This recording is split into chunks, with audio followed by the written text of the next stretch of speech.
Hi friends, welcome to my channel.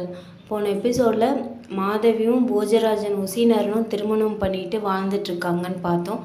வாங்க இன்றைக்கி கதைக்குள்ளே போகலாம்.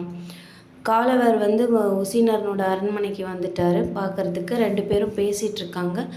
அப்போ உசீனரன் மாதவி ஓவியமாக தீட்டி வச்சுருக்காரு. அதை பார்க்கும்போது மாதவி ரொம்ப உடல் மெலிந்து சோகமாக இருக்கிற மாதிரி அந்த ஓவியம் தென்படுது. அதை பார்த்து காலவர், மாதவி ஏன் இப்படி வரைஞ்சிருக்கீங்க, அவள் இப்போ நல்லா தானே இருக்கா அப்படின்னு கேட்குறாரு. வெளி தோற்றத்துக்கு அவள் நல்லா இருக்கிற மாதிரி இருக்கா, ஆனால் அவள் மனசளவில் இப்படி தான் இருக்கா. ரொம்ப மனநலம் கெட்டு போய் ரொம்ப உள்ளுக்குள்ளே அவள் கொஞ்சம் கொஞ்சமாக செத்துட்ருக்கா. அது உங்களுக்கு தெரியாது, கலைஞனான எனக்கு தெரியும் அது அப்படின்னு உசீனரன் சொல்கிறாரு. சொல்லிவிட்டு இதுக்கு காரணம் நீங்கள் தான் அவளை இந்த அளவுக்கு பண்ணிட்டீங்க அப்படின்னு உசீனரன் ஆதங்கப்படுறாரு. அதை கேட்ட காலவருக்கும் புரியுது தாம் பண்ண தப்பு. உசீனரன் ரொம்ப மென்மையாக அவரோட தவறை சுட்டி காட்டியிருக்காரு. அது அவருக்கு கோபம் அளிக்கலை. ஒரு நண்பன் இன்னொரு நண்பன் தப்பு பண்ணும்போது எப்படி சுட்டி காட்டுவாங்களோ அந்த மாதிரி தான் அவர் உசீனரனை பார்க்குறாரு. அதனால் அவர் கோவப்படலை. காலவர் கேட்குறாரு, நான் என்ன பண்ணுறது, நான் குருவுக்கு பண்ணி கொடுத்த சத்தியம் அந்த மாதிரி அப்படின்னு கேட்குறாரு. அதுக்கு உசீனரன், நீங்கள் வாக்களித்தீர்கள், அதை நீங்கள் தான் சரி செய்யணும், அதுக்காக இன்னொரு பெண்ணை நீங்கள் பலிகடை ஆக்கியிருக்கக்கூடாது அப்படின்னு உசீனரன் சொல்கிறாரு. அப்போ காலவர் சொல்கிறாரு, மாதவியும் தான் தப்பு பண்ணியிருக்கா, அவன் உஷைன்னு சொல்லி அறிமுகப்படுத்திட்டா, அதனால தான் நான் அவளை விரும்பினேன், தப்பு அவன் மேலேயும் இருக்குன்னு சொல்கிறாரு. அதுக்கு உசீனரன் சொல்கிறாரு, அப்போ உஷை வேற மாதவி வேறன்னு நீங்கள் முடிவு பண்ணிட்டீங்களா? அப்போ உஷை நீங்கள் விரும்பின பெண், அதனால் அவள் கஷ்டப்படக்கூடாது, மாதவி யாரோ ஒரு பெண், அவள் கஷ்டப்பட்டால் உங்களுக்கு எந்த பிரச்சனையும் இல்லை, எப்படி பிரித்து பார்க்க முடியுது உங்களால் அப்படின்னு கோவப்படுறாரு. மாதவி ஒரு ஜடப்பொருள் இல்லை, அவளுக்கு உயிரும் உணர்ச்சிகளும் இருக்குது, அவள் ஒரு மனித பிறவி, அதை முதல்ல நீங்கள் புரிஞ்சுக்கோங்க அப்படின்னு கோபமாக சொல்கிறாரு உசீனரன். மாதவி குழந்தை பெற்றாலும் அவள் நித்திய கன்னி தான், திரும்பவும் கன்னியாக ஆயிடுவா அப்படிங்கிற ஒரு பாயிண்ட்டை வச்சு தான் நீங்கள் எல்லாருமே பார்க்குறீங்க, நீங்கள், விஸ்வாமித்திரர், யயாதி மன்னன் எல்லாமே.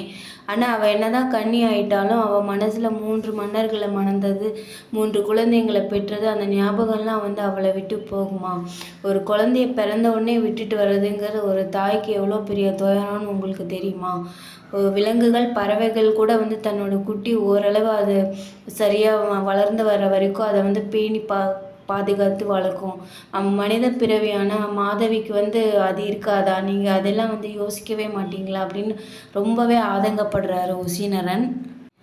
அதை சொல்லிட்டு சொல்கிறாரு, நான் உங்கள் இடத்துல நான் இருந்திருந்தேன்னா மாதவியை பலிபீடத்துக்கிட்ட கூட்டிகிட்டு போயிருக்க மாட்டேன், அவளை அரியணை ஏற்றி பட்டத்து ராணியை நான் ஆக்கியிருப்பேன், விஸ்வாமித்திரருக்கு இப்படி கேட்டாருன்னா கொடுக்க முடியலன்னா என் உயிரை கொடுக்க நான் துணிஞ்சிருப்பேன், கேவலம் 800 குதிரைகளுக்காக மாதவியை நான் பணையம் வச்சிருக்க மாட்டேன் அப்படின்னு ரொம்பவே காட்டமாக பேசுகிறாரு. இதையெல்லாம் கேட்ட உடனே காலவருக்கு குற்ற உணர்ச்சி இன்னும் அதிகமாகுது. நம்ம ரொம்ப மாதவியை கஷ்டப்படுத்திட்டோமோ அப்படிங்கிற ஒரு இது உண்டாகுது. காலவர் உசீனரன்கிட்ட மன்னிப்பு கேட்குறாரு. நான் கொஞ்சம் கூட மாதவியை ஏற்றுக்க தகுதியே இல்லாதவன் தான், நான் அவளை ரொம்பவே நான் கஷ்டப்படுத்திட்டேன் அப்படின்னு காலவர் சொல்கிறாரு.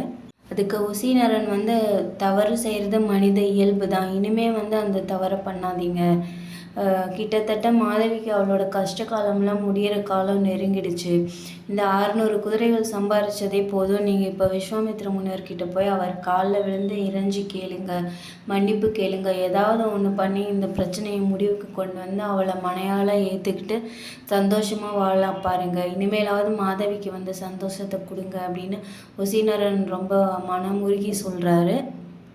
இதுக்கு காலவர், என்னால் அது முடியுமா அப்படிங்கிறது எனக்கு சந்தேகமாக தான் இருக்குது, இருந்தாலும் நான் முயற்சி பண்ணுறேன் அப்படின்னு காலவர் சொல்கிறாரு.